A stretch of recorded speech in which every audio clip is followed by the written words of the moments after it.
les super-héros ne sont pas uniquement destinés à des gamins de 12 ans. Les comics sont de la littérature. La beauté d'un comic Marvel, c'est que tu peux le lire à l'âge de 12 ans et avoir entre les mains une aventure que tu vas trouver cool. À 18 ans, en relisant l'histoire, tu trouveras peut-être les personnages sexy. Quand tu auras 25 ans, l'histoire te fera demander, en fait, de quoi parlent vraiment les personnages. Et à l'âge de 40 ans, tu t'apercevras qu'une signification plus profonde t'avait auparavant échappé. Sous le masque coloré, un regard souvent cerné de noir. Ce regard, c'est celui d'une existence partagée entre un monde de violence criminelle, mais aussi un monde de violence sociale, économique et émotionnelle. Si le super-héros peut refaire le portrait des super-vilains à coups de poing, c'est la vie elle-même qui se charge de l'abîmer en retour. Bien loin de seulement se contenter d'un nez cassé, c'est bien souvent le cœur brisé que le héros finit. Ils ont beau avoir tous les super-pouvoirs du monde, les super-héros connaissent les mêmes joies et les mêmes peines que le commun des mortels. Et c'est ce qui fait qu'on s'identifie à eux. Que peuvent des super-pouvoirs face à la peine éprouvée lors d'une rupture, face au deuil ou encore à l'éloignement d'un ami? L'entourage du super-héros, c'est à la fois sa motivation et sa force, mais également son talon d'Achille. C'est justement là le sujet du nouveau jeu de rôle de Manon et Simon Lee, appelé Héros d'Argile. En quoi ce jeu de rôle s'inscrit-il dans une longue tradition ludique, tout en créant une nette rupture avec le traitement habituel du genre super-héroïque? Et si son approche intimiste pointait du doigt un élément important du récit que les jeux de rôle avaient jusqu'alors totalement occulté? Quels sont les intérêts et les limites de ce jeu? Autant de questions auxquelles nous allons tenter de répondre dans ce 16e épisode de SMD. Un épisode qui sort avec beaucoup de retard malheureusement, à cause de soucis matériels notamment. Je m'excuse pour la qualité audio de la vidéo et mon manque de régularité. J'espère que ça ne nous empêchera pas de profiter de cette nouvelle vidéo. Je vous souhaite à toutes et tous une excellente écoute. Chapitre 1. Histoire des jeux de rôle de super-héros. Ces dernières années, que ce soit sur petit ou grand écran, la cote du genre super-héroïque semble avoir explosé. Chaque année, nous assistons à la sortie de nouvelles adaptations, tandis que Disney+ semble résolu à offrir un maximum de programmes dédiés à nos super-héros préférés. Mais qu'en est-il du jeu de rôle ? En vérité, lorsqu'on prête attention à l'histoire du jeu de rôle, on s'aperçoit que le genre super-héroïque est présent aux racines même du jeu de rôle. Si l'on en croit Julien Pirou dans La grande aventure du jeu de rôle, il est coutume de dire qu'après l'invention du jeu de rôle, 3 thèmes en particulier ont immédiatement enflammé l'imagination des rôlistes américains: la fantasy, le space opéra et les super-héros. Dès 1977, le premier jeu de rôle super-héroïque, à savoir Super Héros 44, est publié. Pour cette première partie, j'ai le plaisir et même l'honneur d'avoir un invité spécial. Il s'agit de Mathieu avec un T, oui, celui de Rollis TV, celui aussi qui a écrit un article intitulé « Des héros et des dés ». Bonjour, Mathieu, donc parfois je dis d'autres bêtises sur les jeux sur une autre chaîne YouTube. Dans la vie, j'aime les verbes irréguliers, et puis dans une autre vie, j'aime un certain sport, et puis j'aime aussi beaucoup, on peut le voir un petit peu ici, depuis maintenant 35 ans. Oh mon Dieu, ça passe. Voilà, les comics qui ont pour moi une très très grande importance dans ma pratique du jeu, dans ma conception des histoires, et puis également dans ma culture. L'un des éléments qu'il met très vite en exergue dans son article, c'est qu'il est difficile de concilier les attentes des lecteurs de comics et celles des rôlistes qui ne se rejoignent pas toujours. Si effectivement beaucoup de ceux qui ont acheté étaient des lecteurs de comics, ceux qui étaient des lecteurs de comics ne sont pas pour autant allés au jeu de rôle. Ce qu'on peut remarquer dans les premiers jeux de rôle super-héroïques, c'est que ce qui va être priorisé dans la mécanique de jeu, ça va d'abord être les pouvoirs, mais aussi la morale. À l'époque, un super-héros, ça doit alors faire preuve de droiture. On n'est pas encore à la mode des super connards comme on peut le voir dans The Boys. Obéissant au code du genre, on va pénaliser lorsque le joueur adopte une moralité douteuse. Cette punition du mauvais comportement, on va la retrouver dans de nombreux jeux traitant de ce thème, comme par exemple dans Marvel Super Héros, paru en 1984. Dans ce jeu, on utilise la notion de karma pour récompenser le joueur ou bien le punir.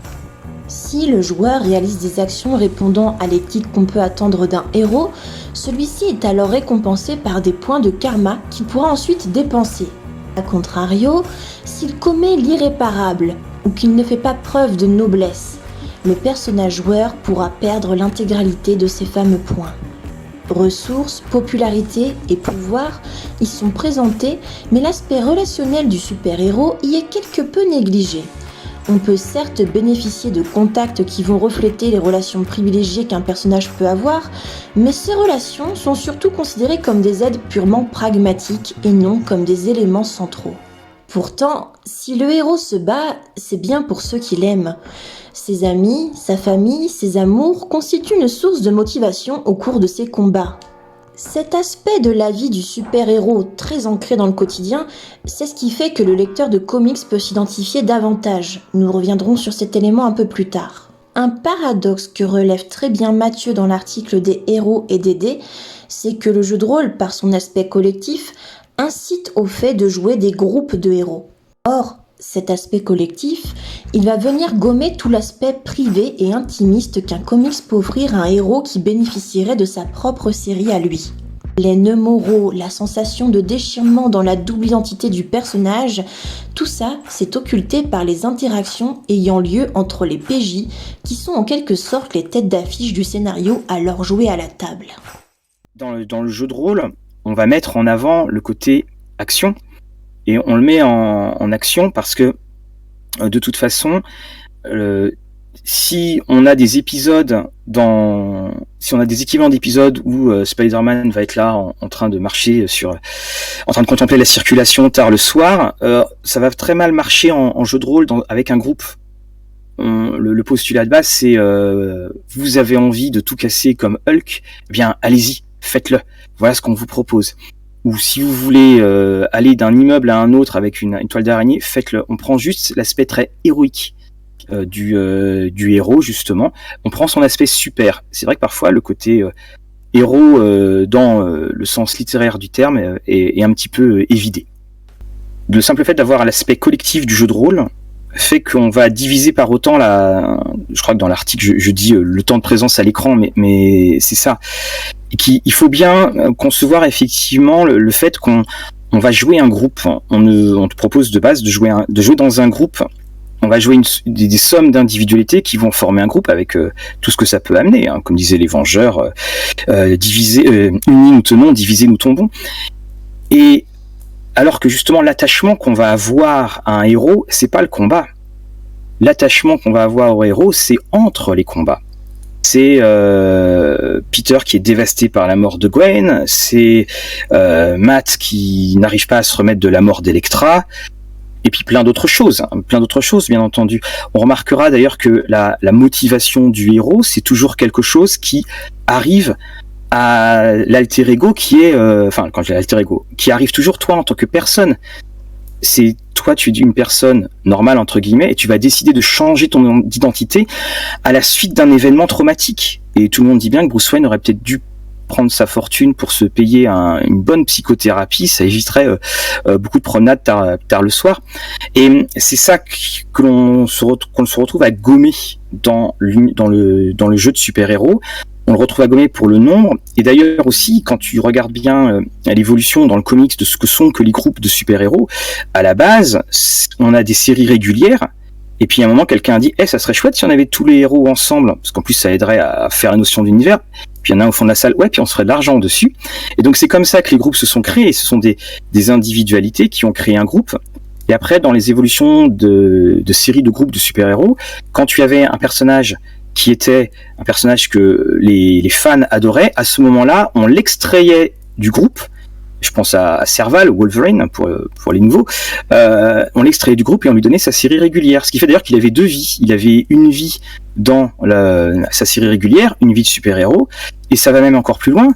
C'est qu'il y a un moment, quand tu avais 4 séries Spider-Man, ou que tu avais 4 à peu près séries Superman et autres, à chacune de ces séries, on exploitait une des facettes de ce héros.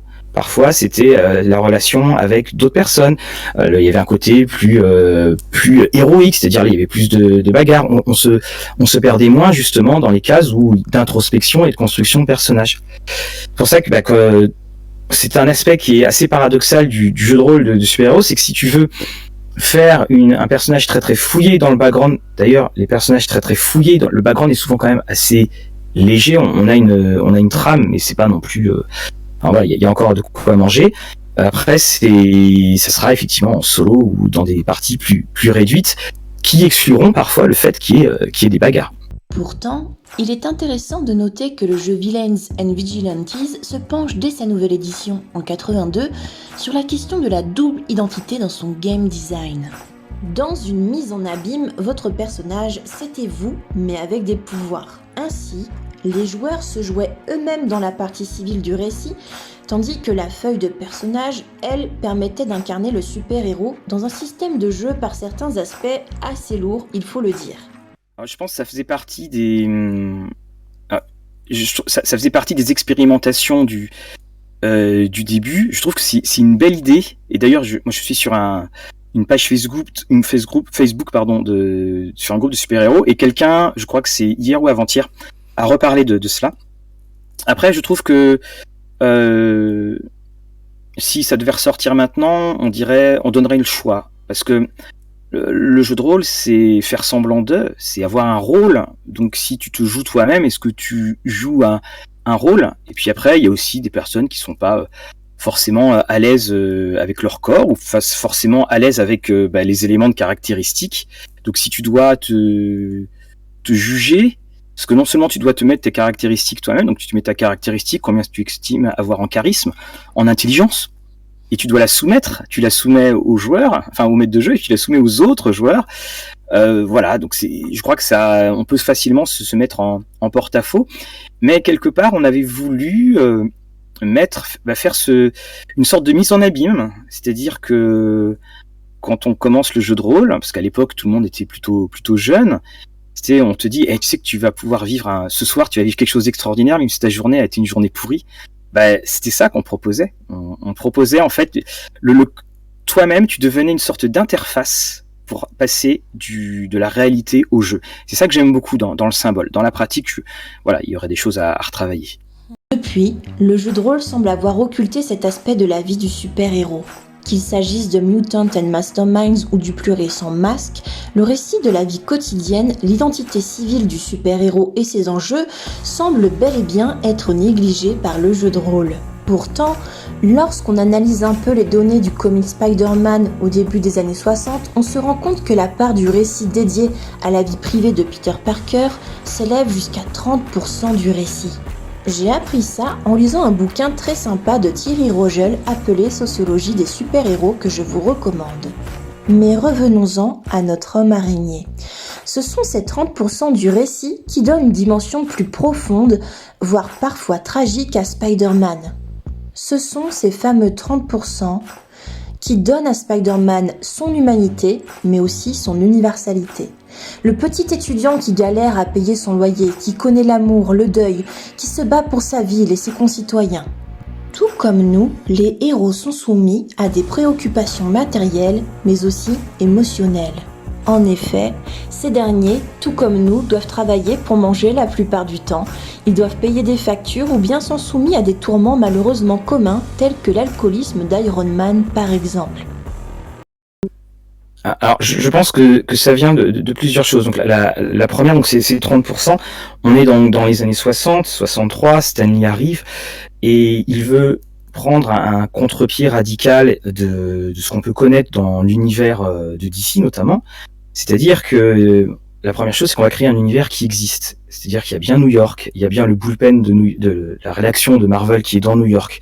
Ce qui fait qu'un lecteur qui va lire des comics Marvel va retrouver la ville ou va retrouver des endroits des États-Unis. Il n'y a pas de ville imaginaire, il n'y a pas de Gotham, il n'y a pas de West Coast City, il n'y a pas tout cela. Également, en amenant cette volonté de réalisme, on peut pas créer un univers qui sera très réel et pas finalement mettre des histoires qui vont toucher les gens. le comics c'est toujours un reflet de la société. Je te passe les épisodes où il va se débarrasser du Comics Code pour parler de la drogue. On a également un Spider-Man, un Peter Parker, qui est le prototype même du lecteur de comics. C'est-à-dire quelqu'un qui est un petit peu maladroit, quelqu'un qui se cherche, même si, comme je disais, dans le quartier, il y a quand même de très très jolies filles, quelqu'un qui est sûr de lui, quelqu'un qui a des défauts, et c'est quelqu'un qui va soudainement se transformer en cette personne que la ville va soit adorer, soit détester. Alors oui, là, il y a eu une sorte de parasitage de l'accueil pour plusieurs raisons. Alors d'ailleurs, on le voit historiquement dans les différents magazines, que ce soit Amazing Adventures, qui était le magazine de Chaosium à l'époque, ou dans White Dwarf, quand en fait White Dwarf a sorti, il est ici Golden Heroes, voilà, le titre m'échappait. Golden Heroes, c'était le jeu de rôle Games Workshop qui va se retrouver court-circuité parce qu'il va y avoir un tout petit peu le jeu de rôle Marvel qui va arriver. Mais ils avaient commencé à faire des colonnes très régulières sur l'explication du genre, parce que beaucoup de personnes ne voyaient pas ce qu'on pouvait jouer. Et il faut pas oublier, parce que là maintenant tout le monde connaît les super-héros, je veux dire les films sont passés par là, mais à l'époque on connaissait pas. Tous ceux qui lisaient en France Les Stranges se rappelleront que on se moquait quand même un petit peu d'eux à certains moments. L'entourage et le quotidien du super-héros permettent à la fois de concrétiser les enjeux lors des luttes super-héroïques, mais aussi d'humaniser le héros dans ses émotions. Est-ce que nos parties de jeux de rôle ne souffriraient pas de cette carence narrative, tout du moins dans leur système ? Selon Edgar Morin, l'optimum de l'identification s'établit à un certain équilibre de réalisme et d'idéalisation. Il faut qu'il y ait des conditions de vraisemblance et de véridicité qui assurent la communication avec la réalité vécue, que le personnage participe par quelques côtés à l'humanité quotidienne. Il y a eu un parasitage, et il faut vraiment le revoir en se mettant à l'aune des années 70-80, parce que maintenant tout le monde connaît les super-héros, parce que les films sont passés par là, Marvel, DC sont tous passés par là. Si tu prends ceux qui étaient ados dans les années 80-90 en France, ils savent tous qu'on les regardait quand même un peu de travers quand tu achetais ton Strange et puis tes éditions Lug, puis plus tard Scénic. Et cette chose-là a amené une sorte, notamment par les couvertures, parce que les couvertures c'est que de l'action, ça a amené une sorte d'incompréhension à l'époque quand les jeux sont sortis. Tu le trouves d'ailleurs dans le magazine de Chaosium Different Worlds. D'ailleurs, dans l'article, il y a eu une petite coquille. Il est appelé Dangerous Worlds. Le magazine, c'est bien Different Worlds. Où, alors que c'est un magazine américain, on t'explique quand même ce que sont DC et Marvel. On t'explique aussi tout ce qu'on peut jouer en tant que super-héros, enfin dans les univers de super-héros. Et c'est une série d'articles extraordinaires parce qu'ils désossaient complètement les grands thèmes, les grandes notions. C'était très, très intéressant à lire. Et puis en Angleterre, tu avais White Dwarf qui allait lancer, donc qui était le magazine de Games Workshop. Et quand il lance le jeu Golden Heroes, bon, qui va être court-circuité par l'arrivée de Marvel, mais quand ils lancent Golden Heroes, ils font une rubrique, tous les 2 numéros, tu as une rubrique sur les super-héros, et tu vois bien dans les courriers des lecteurs que les lecteurs voulaient de la fantasy, ils ne voulaient pas du super-héros parce que c'était considéré toujours, c'est l'aspect esthétique, le côté collant. Alors qu'il faut bien voir aussi que le côté collant, il vient d'une chose qui est toute bête, parce qu'en fait, on dessine des hommes nus ou des femmes nues, puis on colorise le tout. C'est beaucoup plus rapide pour tenir un rythme. Ça, c'était au tout début. Et ce qui a fait qu'on s'est dit, alors mis à part se taper dessus, qu'est-ce qu'on va faire ? Et ça a aussi amené, parce que en France, tu as eu Super Dupont. En France, tu as eu un traitement qui très souvent passe par une sorte d'ironie de bon teint, qui remonte d'ailleurs à très très loin, qui remonte juste à l'après-guerre. Et tu te retrouves aussi à toujours sentir, par exemple, une manière de vouloir se justifier.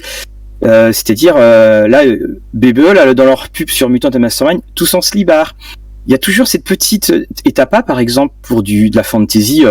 allez, mettez vos armures et tout ça, t'as pas ça. Ou si tu l'as, ça donne ce côté héroïque. Là, le tout sans slibard, c'est... on sent quand même, il y a une petite distanciation qui fait que, on va jouer, mais il y a un petit clin d'œil dedans. Et pourtant, il y a un super boulot fait par BBE. Et ça a amené ce fait que dans la perception des choses, c'est qu'on ne peut que se taper dessus. Également, c'est amené parce que quand tu regardes des films comme les Avengers, voilà, on a certes des temps de repos, mais sinon ça fait quand même pas mal de catch. Mais par contre, en revanche, quand tu regardes des séries Netflix où on prend son temps, tu prends Jessica Jones, tu prends Daredevil, qu'on aime ou qu'on n'aime pas, mais on remarquera bien qu'on n'est pas que dans le combat permanent, et que dans ces séries où on prend le temps, soudainement, c'est la personne qu'il y a derrière le masque qui prend le dessus. Et c'est ça qui fait que on arrive à ce changement, et que le jeu de rôle pour l'instant est toujours dans cette conception ce qu'on appelle 4 couleurs du super-héros, ce côté exutoire, ce côté de je me pose, je vais lire mes 22 pages et je vais m'en prendre plein les yeux, et puis je ferme. D'abord, la vie costumée du super-héros, qui donne lieu à des aventures qui ne sont pas toujours soumises à un impératif chronologique. On peut les lire dans le désordre et on n'a pas besoin forcément de connaître tout le background, sauf si le super-vilain qui est affronté a un lien direct avec la vie privée du super-héros, comme le bouffon vert par exemple. Et d'autre part, on a la vie intime du super-héros qui pour sa part introduit un temps irréversible dans le récit.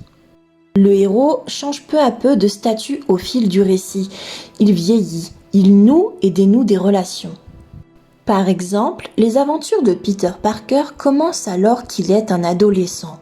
Entre harcèlement, découverte de l'amour et vie scolaire, il se dirige peu à peu vers le monde des adultes et les problématiques qui vont avec. Les relations et les émotions que partage Peter évoluent elles aussi, ce qui nous offre par certains aspects un véritable récit initiatique. De toute façon, on rejoint les grands concepts de la tragédie. Le héros, il faut toujours qu'il ait commis son erreur, souvent par l'hubris. Bon, sauf que dans la tragédie, il meurt à la fin. Là, il meurt toujours pas. Mais c'est je reprends Peter Parker. Peter Parker, il a laissé partir, Ben. Celui qui allait assassiner plus tard son oncle. Je spoil pas, je vous rassure. On a en fait cet événement terrible qui arrive, et comme je le disais, l'événement arrive à la personne normale, humaine, et de cet événement va naître le double, l'alter ego costumé. Et c'est ce qui a d'ailleurs été un énorme problème pendant les périodes noires de Superman, parce que scénariser Superman, c'était très très dur, parce que au bout d'un moment, on était dans la surenchère constante et les scénaristes se retrouvaient bloqués. Tu as même eu un graphic novel qui était sur quelqu'un qui devait scénariser Superman. Je crois que c'est It's a Bird. Et c'était extraordinaire parce qu'il racontait à quel point il était heureux, mais en même temps il savait pas trop quoi faire. Et c'est pareil aussi, c'est que par exemple Superman était un héros où les ventes baissaient énormément, mais on pouvait pas s'en débarrasser parce que c'est Superman. Et c'est comme ça que pour relancer, ils ont dit tiens, on va faire la mort de Superman. Et ça a relancé pour un temps. Je pense on ne peut pas appliquer le mode feuilletonesque de narration du super-héros au jeu de rôle. Parce que la citation que j'aime beaucoup de Stan Lee, que le super-héros, c'est l'illusion du changement. On a ce qu'on appelle les reboots, c'est-à-dire on reprend l'univers à zéro, et finalement, que je vive en 1970, en 1990 ou en 2020, je pourrais toujours résumer le fait, je prends beaucoup Spider-Man là, que Peter Parker a une tante May et qu'il est fiancé à Mary Jane. Voilà, et pauvre Gwen Stacy. Et que Batman a toujours perdu ses parents, etc. On a des évolutions qui sont très très faibles, c'est-à-dire que par exemple, on a mis un enfant, on a Damian Wayne, le fils de Bruce Wayne, qui est apparu, qui à la base est une histoire alternative et qu'on a rajouté dans la continuité. On a ces évolutions. On a eu le mariage quand même de Lois et Clark. Alors pourquoi je dis de Lois et Clark, donc de Superman et de Clark et Lois, parce que le mariage de Superman, relativement bâclé d'ailleurs, il faut bien le reconnaître, c'était pour correspondre au mariage de la série télé. Donc et puis l'évolution, elle est très très lente, parce qu'il suffit qu'il soit arrivé un événement, tu as ce qu'on appelle le terme de rétroactivité, de la retcon, donc la continuité rétroactive, c'est-à-dire qu'on considère que tel événement n'a jamais eu lieu et on le fait avec régulièrement les reboots avec des nouveaux lancements. Et c'est pour te dire à quel point de toute façon on a du mal à les maîtriser, c'est qu'on ne sait pas le temps dans la bande dessinée, le temps dans la vraie vie, on est très très flou dessus. On arrive d'ailleurs à ce souci, Captain America, la prochaine fois qu'on va refaire ses origines, ça pourra plus être la Seconde Guerre mondiale, parce que maintenant le temps a trop passé, et dans le jeu de rôle, dans ton aventure que tu vas faire, dans ce que tu vas faire, tu vas avoir du temps qui passe, certes, mais il faut que tu fasses évoluer, parce que tu ne vas pas appliquer à ta partie de jeu de rôle une rétroactivité. C'est-à-dire que soit tu arrêteras ta partie, soit tu referas d'autres personnages, mais tu auras automatiquement cette évolution. Et l'évolution est beaucoup plus facile à faire dans ta propre partie que à cause des multiples conflits d'intérêts qu'il y a à chaque fois. Et tous ceux qui ont lu One More Day, Brand New Day de Quesada et de Straczynski, et Straczynski était totalement contre ce... C'est-à-dire, je rappelle, on avait décidé que, en gros, Mary Jane et Peter Parker ne se connaîtraient plus. On mettait la fin en fait à leur mariage. On arrêtait tout. Je crois que c'était leur mariage de tête. Et ça n'arriverait pas autour de la table, parce que tu crées ta propre histoire, c'est ta propre fanfiction, ton propre univers.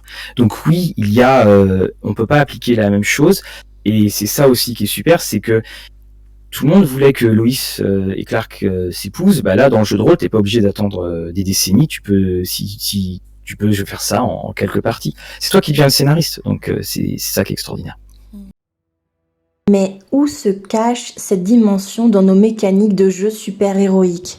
Héros d'argile est-il la pièce manquante dans nos récits super-héroïques ? C'est ce que nous allons voir dès à présent.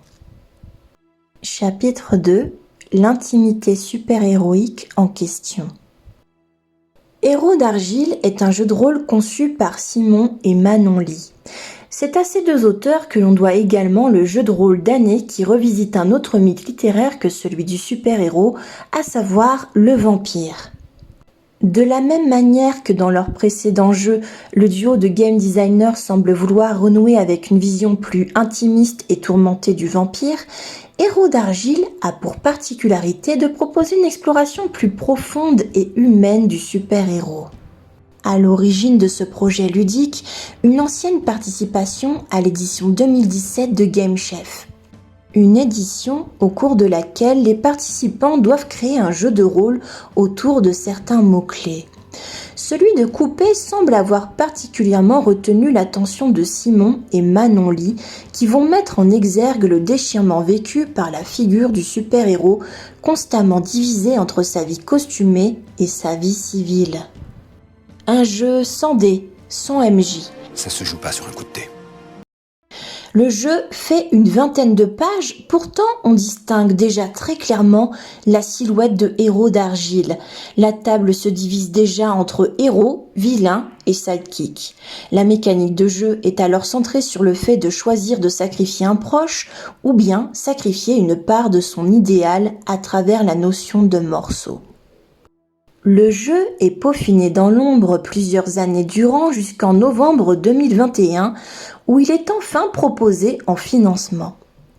Et comme aucun héros ne naît ailleurs que dans la douleur, Héros d'argile peine à se financer. Que ce soit sur les lives de Rollis TV ou sur les vidéos d'Eric Blaise, on s'inquiète du sort réservé à ce jeu de rôle, cette fois-ci non pas édité en indépendant, mais aux éditions Posidonia. Finalement, le jeu est financé presque de manière in extremis, à l'instar de ces sauvetages pleins de suspense que le genre super-héroïque connaît si bien. Est-ce dû à un manque de communication, à une maladresse dans la présentation du jeu ou bien à la plateforme ? Rien ne peut être affirmé avec certitude. Personnellement, un détail qui m'a interpellée, c'est la phrase accompagnant la campagne de financement du jeu. Héros d'argile n'est pas un jeu de super-héros, c'est un jeu qui parle de super-héros. Le jeu se résume même ainsi. Héros d'argile raconte la genèse, l'ascension et peut-être la chute d'un super-héros. C'est un jeu qui se centre sur le quotidien du héros et de ses proches, sur les relations qu'ils entretiennent et sur le prix à payer pour être le symbole, voire l'espoir d'une cité. Loin des stéréotypes de super-héros invincibles et toujours triomphants, nous vous proposons au contraire de vivre les moments de doute du héros, mais aussi les fragiles instants de grâce qu'il partagera avec ses proches. Des éléments qui interpellent et qui font se demander si les auteurs assument bien le thème de leur jeu. Car enfin, tout lecteur de comics vous dira que le super-héros invincible n'existe pas. Et il faut avoir cette dimension. Et de dire, ce n'est pas le héros invincible, ben non, parce que les héros ne sont pas invincibles. Il n'y a aucun intérêt à avoir un héros invincible. Et aucun héros est invincible, sinon ça serait d'un ennui. Et de toute façon, là en revanche, le jeu de rôle l'a bien compris, c'est que dans les systèmes de création, tu as souvent la faiblesse, la kryptonite de quelqu'un. Tu as également, et d'ailleurs, là aussi, si je dis la kryptonite, si j'en parle en dehors, c'est ma kryptonite, ça devient une expression. Donc ça montre bien que le héros n'est pas invincible et qu'ils ont tous leurs faiblesses et que dans les systèmes de création, tu as ces systèmes d'avantages et de désavantages. Et dans les désavantages, Matt Murdock est aveugle, Hulk a des légers problèmes pour contrôler ses nerfs. Tu as Batman, évidemment, c'est un fou psychotique seul. Je crois qu'il est difficile de trouver quelqu'un de plus seul que Bruce Wayne. Mince, j'ai dit son nom. Tu as en fait Wolverine, un personnage qui était fascinant quand il avait été exploré. Il est totalement invulnérable. Mais on se rappelle bien des planches dessinées par Silvestri où il s'est fait cribler de balles et il doit se régénérer. La douleur est abominable. Et c'est un personnage qui est très très touchant aussi par beaucoup d'aspects. Si c'était des personnages de toute façon sans faiblesse, on ne s'identifierait pas. Si Peter Parker était pas timide avec les filles, on se serait pas identifié. Donc oui, il faut cette dimension. Et c'est une dimension qui va avoir tendance effectivement à disparaître dans le jeu de rôle tel qu'il est conçu dans son déroulement, parce qu'on est plusieurs. Et puis dans le côté tragique, on va surtout le retrouver dans la série particulière dans la série dédiée au personnage en fait. On ne la trouvera pas dans la série avec le groupe. Même si évidemment, ce que je dis, c'est pas 100% vrai, bien entendu. C'est la tendance. Qu'il s'agisse de Superman, Spider-Man, Daredevil ou encore et surtout Jessica Jones, tous ont leurs faiblesses, qu'elles soient psychologiques ou physiques. Le corps de Wolverine a beau se régénérer et guérir de ses plaies, il ne se remettra jamais tout à fait de certaines douleurs émotionnelles. Tant et si bien que quand on lit le résumé du pitch de Héros d'Argile, on a envie de répondre oui, et c'est exactement ça le résumé d'un comics. Pourtant, le jeu n'est pas dénué d'intérêt, bien loin de là, et je viens d'exprimer mon principal regret quant à ce jeu. La sensation qu'il n'assume pas sa propre mythologie. Et c'est bien dommage, car je pense que tout joueur, qu'il soit MJ ou simple joueur, devrait jeter un œil à Héros d'Argile, qui est vraiment novateur sur certains points à mes yeux. Comme on l'a vu dans un premier temps, la plupart des jeux de rôle super-héroïques proposent une approche narrative quelque peu tronquée du genre, en négligeant la dimension intime de la vie du personnage. Un choix ludique en partie dû à la dimension collective de l'activité du jeu de rôle. Héros d'Argile va résoudre cette problématique en se concentrant sur un héros au cours de la partie. Un héros qui va évoluer non pas dans un univers prédéfini, mais dans un setting que l'on peut créer de A à Z. L'un des joueurs va ainsi incarner le super-héros, tandis que les autres joueurs vont se répartir les rôles de sidekick et de super-vilain. Ce système de jeu-là, pour ma part, il me fait fortement penser à Nerves of Steel, un jeu de rôle qui permet de jouer des parties façon film noir. Ce qui est intéressant ici, c'est que le film noir, tout comme le récit super-héroïque, c'est un type de récit où le héros est plutôt solitaire lorsqu'il a droit à sa propre série, et il est soumis lui aussi à de sérieux questionnements éthiques et moraux. L'adaptation en jeu de rôle du genre noir a également quelque peu souffert de l'aspect collectif de la table de jeu de rôle classique. Avec de trop nombreux personnages partageant la tête d'affiche, on se concentre sur des archétypes sans pour autant nous attarder sur l'aspect intime et introspectif du héros de film noir. Nerves of Steel, tout comme Héros d'Argile, se concentre sur un héros principal incarné par un joueur. Un antagoniste appelé Goldfinger, une femme fatale qui constitue à la fois une aide ou un enjeu scénaristique, et un quatrième personnage qui se charge de gérer la ville. Un élément qui saute aux yeux dans Héros d'Argile sur la fiche de personnage, c'est qu'on ne va pas avoir une tonne de compétences à répartir, ni même de caractéristiques visant à déterminer notre puissance. Regardez, on a un petit encart pour évoquer les super pouvoirs, ce qui montre que ce n'est pas vraiment le cœur du sujet. Le personnage va plutôt se définir par tout ce qui est questionnement. Le questionnement, ça va englober tout ce qui est blocage psychologique, les raisons qui empêchent notre héros d'être heureux. Ces questionnements-là, ils vont être centraux dans les interactions avec l'entourage du héros. C'est le rôle que va tenir le sidekick qui propose des situations du quotidien et des interactions avec l'entourage. Le vilain, pour sa part, va se charger de mettre à l'épreuve le héros en proposant des situations de conflit intéressantes qui vont permettre de faire évoluer le personnage principal. En ce sens, c'est le rôle qui se rapproche le plus de celui de MJ. Le vilain ne dispose pas en début de partie de personnage à proprement parler. C'est quelque chose qui va se construire progressivement en miroir du héros. Donc, en gros, le rôle du vilain, ça va être de proposer et de mettre en scène des conflits, de faire planer la menace du grand méchant tout au long de la partie jusqu'à l'affrontement final. Contrairement à ses prédécesseurs, Héros d'Argile fait la part belle à l'intime jusqu'à renverser les statistiques relatives à la répartition du récit entre vie super-héroïque et vie civile. Comme si les 30% narrés dans les comics Spider-Man montaient à 70% et au contraire les missions passaient à 30% du récit.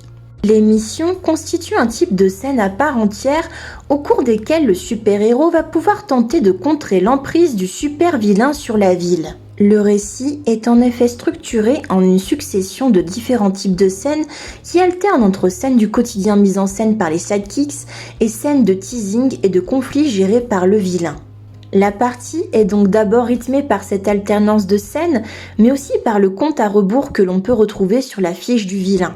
Ce fameux compte à rebours représente le nombre de scènes qu'il reste avant l'affrontement final. Chaque fois qu'une scène de quotidien est en effet jouée, le compte à rebours évolue de sorte que la menace du vilain se fait de plus en plus pressante. Ça donne une structure très dramatique au récit qui ne peut que se solder par un affrontement inéluctable, un affrontement au cours duquel le super-héros risque de perdre ce qui lui est le plus cher. Chaque fois que le sidekick apprécie ce qu'il vit aux côtés du héros lors des scènes de quotidien et estime que leur relation a progressé, il peut faire ce qu'on appelle un don de remembrance au héros.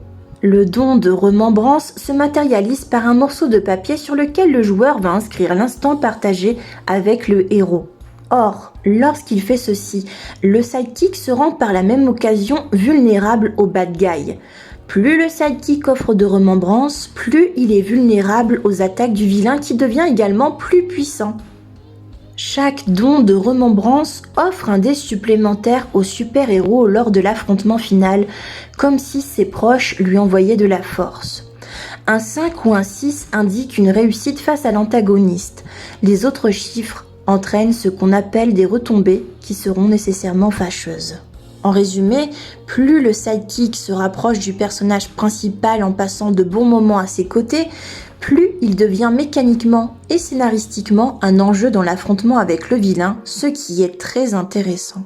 On va vraiment être dans la simulation d'un grand dilemme auquel est soumis le super-héros dans de nombreux comics. Doit-il rester seul et s'enfermer dans une solitude profonde, ou doit bien-il garder près de lui un entourage qui le rend heureux, mais qu'il met en danger en se liant à lui? La mécanique de jeu offre la possibilité au héros de s'éloigner du sidekick en déchirant le don de remembrance que ce dernier lui aura offert afin de le protéger du vilain. J'aime la symbolique, le geste douloureux du déchirement, à la fois matériel et émotionnel, que vit le super-héros dans cette scène. Cette douleur-là, elle va souvent être mise en scène dans les comics et les adaptations qui en découlent. un mélange d'espoir et de douleur. C'est bien ce que cherche à reproduire Héros d'Argile. Le jeu souhaite mettre en scène des moments de choix douloureux, des moments de perte et de deuil, de joie et d'intimité, qui font peut-être encore davantage l'identité du super-héros que son costume et ses pouvoirs. Conclusion. Avec sa structure narrative divisée entre scènes du quotidien et scènes de conflit, mais aussi avec sa mécanique de remembrance qui fait de l'entourage un enjeu scénaristique et ludique central, Héros d'Argile promet des parties riches en émotions. Son concept fort vient renouer avec un thème qui passe à la trappe dans la plupart des mécaniques de jeu de rôle depuis près d'un demi-siècle. À noter cependant que le jeu semble plus adapté pour un format court, un one-shot ou encore une mini-campagne de 3 à 4 séances sous peine de s'essouffler. Comme l'affirme Simon Lee lui-même dans certaines interviews, il ne faut pas hésiter à s'inspirer de ce jeu, voire à le hacker afin de s'en approprier les problématiques sous-jacentes et rendre enfin toute l'attention et la narration que méritent nos personnages, y compris sous le masque. J'espère que cette vidéo vous aura plu. On se retrouve, je l'espère, avec un peu plus de régularité pour les prochains mois sur la chaîne pour d'autres critiques de jeux de rôle. Je tenais à remercier Volsung qui m'a prêté sa voix pour l'introduction de la vidéo, mais bien évidemment également la très précieuse complicité de Mathieu de Rollis TV sur cette vidéo qui a partagé avec moi son savoir, ses connaissances avec une très grande bienveillance. Merci à lui. Je vous souhaite à tous de passer une excellente journée ou une excellente soirée selon l'heure à laquelle vous regardez cette petite vidéo. Prenez soin de vous et à très bientôt.